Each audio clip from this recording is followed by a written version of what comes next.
September 15th, 1940. Hall, East Prussia. Late afternoon light filters through tall windows into the operations room. Smoke from a cigar curls upward. The air smells of leather and maps. Hermann Göring stands before a table covered in squadron reports, his hands flat against the oak surface.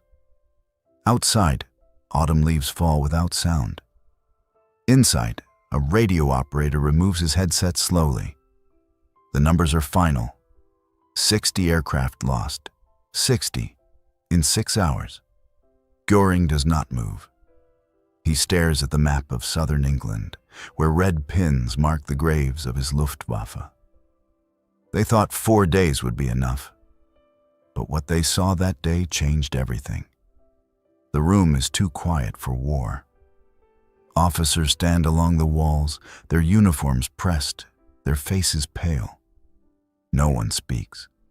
A telephone rings twice, then stops. Someone coughs. The sound echoes. Göring's aide places a new report on the table but does not look up. The paper is crisp, typed in perfect Gothic script. It smells of ink and urgency. Outside the window, the forest is dark green and still. Inside, the clock ticks. Each second carries weight. The Reichsmarshal's cigar has gone cold in the ashtray. He does not relight it.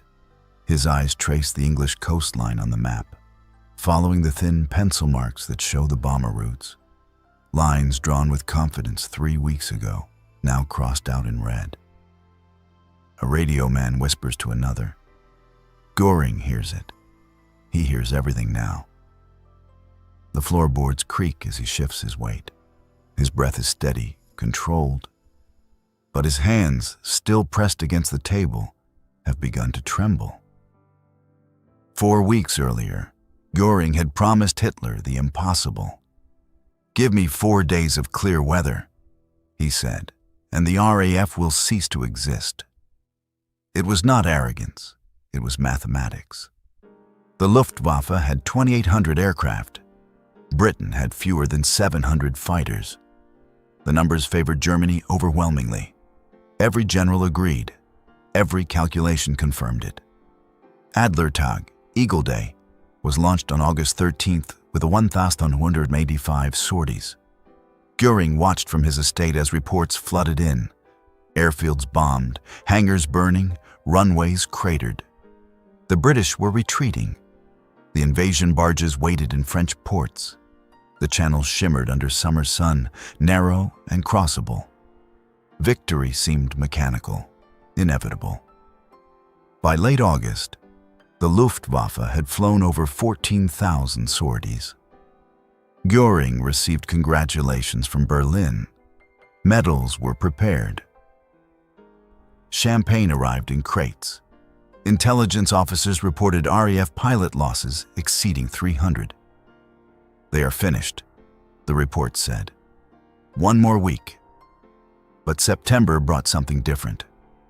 German losses began to climb. 15 aircraft one day, 20 the next, 35, 40. Göring blamed weather, blamed tactics, blamed cowardice. He moved bombing targets from airfields to cities, believing terror would break British will. London burned. The Blitz began. Newsreels showed flames. Radio Berlin declared triumph. Yet the fighters kept falling. Every morning brought new gaps in the formation rosters. Pilots who survived reported the same strange truth. The British were always waiting, always. Göring dismissed it as coincidence. He had the numbers. He had the plan. He had given his word to the Führer. September 15th begins before dawn. Göring orders the largest daylight raid yet.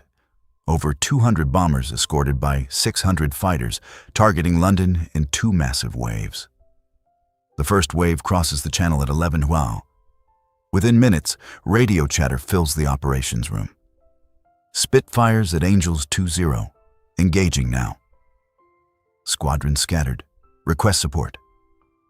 Heavy losses over Maidstone. The reports arrive in fragments, sharp and cold. 11:14 a.m. Dornier Squadron reports 12 aircraft under attack before reaching London. 11:22 a.m. Jagdgeschwader 26 loses 6 Bf-109s in 4 minutes. 11:37 a.m. Kampfgeschwader 76 turns back, half its bombers damaged or destroyed. Göring listens.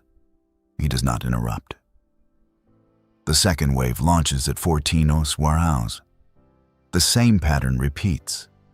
The radio men write faster now. An aide brings fresh paper. The teletype machine chatters without pause. 14:11 p.m. RAF interceptors already climbing. How did they know? 14:26 p.m. Formations broken before target approach. 14:45 p.m. Multiple squadrons report enemy fighters waiting at altitude. The numbers accumulate like stones in a grave. German losses by 16 Sur. 19 Heinkel, He-111 bombers, 22 Dornier, Do-17 bombers, 19 Messerschmitt Bf-110 heavy fighters, 8 Messerschmitt Bf-109 fighters, damage reports. 47 additional aircraft returned with severe damage. Estimated crew casualties, over 150 dead or captured.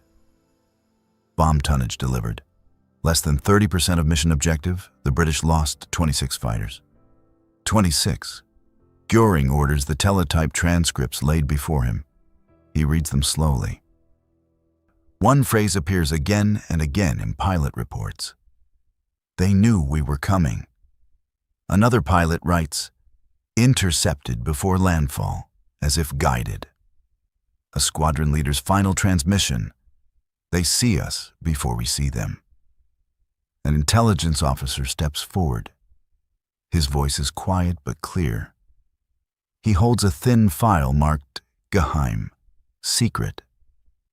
Inside are reconnaissance photographs taken over southern England. Tall metal towers along the coast, strange lattice structures pointing at the sky. Radar stations. The British call it chain home. They have had this for 2 years, Herr Reichsmarschall. The officer says. Every raid, every formation, they see it forming over France. They see us cross the channel. They guide their fighters by radio. They do not guess. They know. Göring takes the file. He opens it. Inside are more documents. Decoded British transmissions, captured RAF manuals describing radio direction finding, technical analyses of wavelengths and detection ranges. The intelligence officer continues. Effective range, 120 miles. Coverage, complete. Our bombers are visible the moment they take off. Göring closes the file. The room is silent except for the clock. Outside, the forest has turned dark. Inside, the lights seem dimmer. He looks at the map again, the red pins clustered over Kent, Sussex, Essex. Not random losses. Systematic interception, calculated destruction. He realizes it then, though he does not say it aloud. They were never fighting blind luck. They were fighting a system. Göring dismisses the staff. He remains alone in the operations room. The lights are off now, except for a single desk lamp that casts long shadows across the map. The red pins look like blood drops. He counts them, 38 today, 70 last week, over 300 since August. Numbers that do not lie. He sits. The chair creaks. His cigar box is open, but he does not reach for it. Instead, he looks at the wall where a photograph hangs. Himself with Hitler in 1933. Both younger, both smiling. The future bright and certain. That version of Hermann Göring believed in willpower, believed in courage, believed that Germany's strength came from spirit, not wires and towers. But radar does not care about spirit. He opens the intelligence file again. Inside is a diagram. A radar tower transmitting pulses, a bomber reflecting them, a cathode ray screen showing a glowing dot. Simple, elegant, unstoppable. The British had built 20 of these stations along their coast. 20 pairs of eyes that never blinked, never tired, never guessed wrong. Every raid, visible. Every formation, tracked. Every altitude, every heading, every speed, measured and reported to fighter control centers that directed Spitfires and Hurricanes with mechanical precision. The RAF did not need more pilots or more planes. They needed only to see. And they saw everything. Göring remembers his promise to Hitler. 4 days. He remembers standing in this room in July, surrounded by maps covered in arrows pointing toward London, arrows that would sweep across England like a cleansing fire. He remembers saying, "The British will break." He remembers believing it. He was wrong. Not because his pilots lacked courage, they did not. Not because his aircraft were inferior, they were not. He was wrong because he had entered a fight where the enemy already held the single greatest advantage: knowledge. The British knew when he was coming, where he was coming, how many were coming. They chose when to engage, when to retreat, when to conserve their forces. They fought the war they wanted to fight. Germany fought the war they allowed. Göring stands. He walks to the window. The forest outside is invisible now, swallowed by night. His reflection stares back at him from the glass, a man in a gray uniform, ribbons on his chest, medals he earned in another war, another sky. That sky had no radar. That sky was fair. This one is not. He thinks of the pilots who will die tomorrow, and the day after, and the day after that. He thinks of the orders he will give, the missions he will plan, the reports he will send to Berlin. He thinks of the lie he will have to maintain, that victory is still possible, that one more push will break the British, that the Luftwaffe remains invincible. But standing in the dark, watching his reflection blur in the window glass, Hermann Göring knows the truth. He knows it with the clarity of a man who has run out of illusions. The sky is lost. Not might be lost. Was lost. From the moment the first radar tower powered on, the British had seen it coming for years. In 1935, while Germany rebuilt its air force in secret, a Scottish physicist named Robert Watson Watt stood before a committee in London and demonstrated something extraordinary. He could detect an aircraft using radio waves. The Air Ministry, desperate for any advantage, gave him funding. By 1937, the first chain home station was operational. By 1939, 20 towers stretched along Britain's eastern and southern coasts, forming an invisible wall in the sky. The system was simple in principle, revolutionary in execution. A radar station transmitted radio pulses every few seconds. When those pulses struck an aircraft, they bounced back. A receiver captured the echo. The time delay revealed distance. The direction of the echo revealed bearing. A trained operator watching a cathode ray screen saw a glowing dot. A bomber 50 miles away, still over France. That information traveled instantly by telephone to RAF Fighter Command headquarters at Bentley Priory. There, in an underground operations room, dozens of women moved wooden blocks across a giant map table, each block representing a German formation. Squadron controllers watched from a gallery above.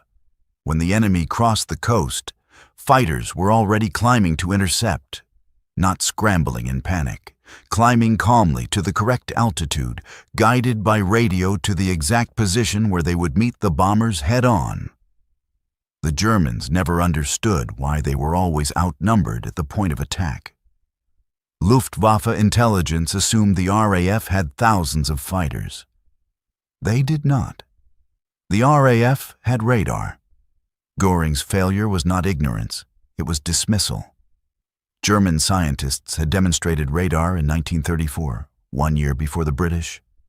But the Luftwaffe saw no need for defensive systems. Germany would fight an offensive war. Germany would strike first. Why spend resources detecting enemy bombers when Germany's bombers would already be over enemy cities? The RAF, by contrast, had no illusions. Britain could not invade Germany. Britain could only defend itself. And so Britain built a system designed not for attack, but for survival. Chain Home was not elegant. The towers were crude, the equipment temperamental, the operators undertrained. But it worked. It worked because it existed, because someone had imagined what war would look like from the losing side and had prepared accordingly. By September 1940, the system had matured. Radar operators could estimate not just position, but altitude, formation size, even aircraft type based on echo characteristics. RAF controllers coordinated entire groups of squadrons, directing them like chess pieces on a board only they could see. Luftwaffe pilots flew into traps they did not know had been set. The technology was not secret. British radar pulses were detectable by German receivers. Reconnaissance aircraft photographed the towers. Intelligence reports described their function. But information is not understanding. Göring read the reports. He saw the photographs. He knew the towers existed. He did not believe they mattered. That belief cost him the war in the sky. Because while he focused on courage, on tactics, on the superiority of German pilots and German machines, the British focused on something simpler: seeing the enemy before the enemy saw them. In the mathematics of air combat, that advantage was insurmountable. No amount of bravery could defeat an enemy who knew where you were and you did not. The Luftwaffe never recovered. September 15th became known as Battle of Britain Day, the moment when German defeat became inevitable. Göring continued bombing British cities through the winter, but the strategic objective had already failed. Britain survived. The RAF endured. The invasion barges rotted in French harbors. In November, Hitler quietly canceled Operation Sea Lion, the invasion of Britain. He never told Göring why. He did not need to. The numbers spoke clearly enough. Over 1,700 Luftwaffe aircraft destroyed in 3 months, thousands of pilots dead, captured, or broken. Germany's air superiority, the foundation of blitzkrieg, had been shattered against an invisible wall of radio waves. Göring retreated to Karenhall. He collected art, wore extravagant uniforms, gave speeches about destiny and willpower. But he never again promised swift victory. He had learned what every commander eventually learns. Wars are not won by spirit alone. They are won by systems, by preparation, by the unglamorous work of engineers and scientists and planners who imagine defeat and build accordingly. The British had imagined defeat. They had built for it. When war came, they were ready. Germany had imagined only triumph. When reality arrived, it arrived too late to matter. Years later, after the war ended, a captured Luftwaffe officer was asked what single factor turned the tide in 1940. He answered without hesitation: radar. We flew blind. They flew with eyes. The last image is Karenhall in winter, 1945. Soviet artillery closing in. Göring orders the estate destroyed rather than captured. Explosives collapse the roof. Fire consumes the maps, the reports, the photograph of him and Hitler smiling in 1933. The operations room where he stood on September 15th, 1940, becomes rubble. But the lesson remains. In war, the side that sees first does not merely have an advantage.